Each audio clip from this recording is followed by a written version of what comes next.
حضرت نانوتوی رحمہ اللہ تعالیٰ کے انتقال کے بعد حضرت نے اپنے شاگردوں کے، جو حضرت کے شاگرد تھے، جو فضلاء تھے، ان کی حضرت نے تنظیم بنائی تھی تاکہ شیخ الہند نے جو اپنے اکابر سے جو مشن ان کو ملا تھا اس کو آگے پہنچانے کے لیے اپنے فضلاء کو، اپنے شاگردوں کو منظم کیا جائے، ان کو مجتمع کیا جائے، اور اس کا نام رکھا تھا ثمرۃ التربیہ، یعنی ہم نے جو اپنے طلباء کی تربیت کی تھی اس کا پھل ہمیں جو ملا ہے وہ کیا ہے۔ اور ہمیشہ سے ایسا رہا ہے کہ جب بھی کسی نے معاشرے کو ٹھیک کرنے کی کوئی تحریک چلائی ہے، ارادہ کیا ہے، تو اپنے شاگردوں مریدوں سے کام لیا۔ حضرت مجدد الفسانی رحمۃ اللہ علیہ نے جو اتنی بڑی تحریک چلائی، جو آج تک بہت بڑی تحریک شمار ہوتی ہے، جیسے دین اکبری سب سے بڑا فتنہ تھا اس بر صغیر میں، اسی طریقے سے مجدد الفسانی رحمۃ اللہ علیہ کی جو اصلاحی تحریک تھی وہ بھی سب سے بڑی تحریک تھی۔ تو حضرت مجدد الفسانی رحمۃ اللہ علیہ نے اپنے جو شاگرد تھے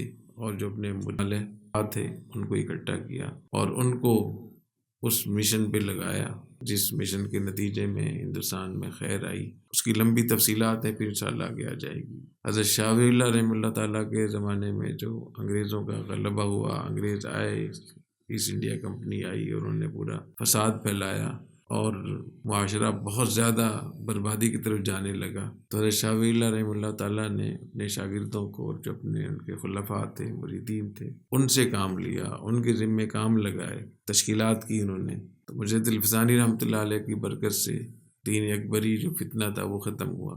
شاہ ولی اللہ رحمۃ اللہ علیہ کی تحریک کی برکت سے انگریزوں کا جو قبضہ ہونے والا تھا وہ 125 سال مؤخر ہوا۔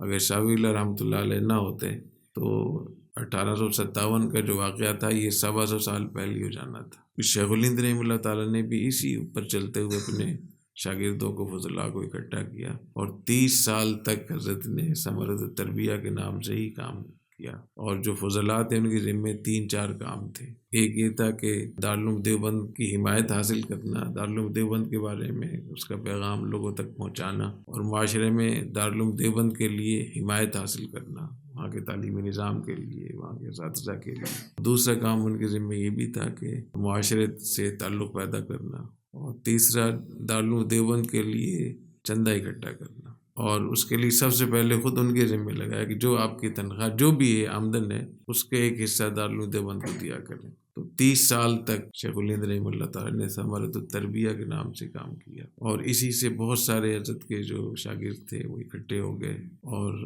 اجتماعیت میں برکت ہوتی ہے تو اللہ تعالیٰ نے پھر بہت ساری خیریں، اس چھوٹی سی تنظیم سے اللہ نے بہت ساری خیریں عطا فرمائی۔ یہ جو جامعۃ الرشید میں فضلاء کا اجتماع بھی ہو رہا ہے اور فضلاء کا ایک المنائی ایسوسیشن کے نام سے بنا ہوا ہے، تو یہ بھی شیخ الہند رحمہ اللہ تعالیٰ ہی کی ایک تربیت ہے اور انہی کا اتباع ہے۔ اور المنائی اصل میں کہتے ہیں کہ یہ علماؤنا تھا۔ قرطبہ میں جو ہماری یونیورسٹی تھی مسلمانوں کی، انہوں نے اپنے فضلاء کے لیے جو ادارہ قائم کیا تھا اس کا نام تھا علماؤنا۔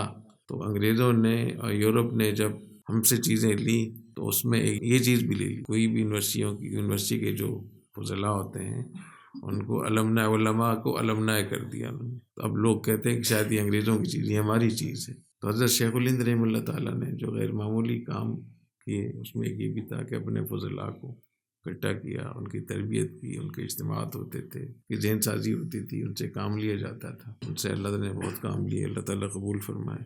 سبحانک اللہم و بحمدک، اشہد ان لا الہ الا انت، استغفرک و اتوب الیک۔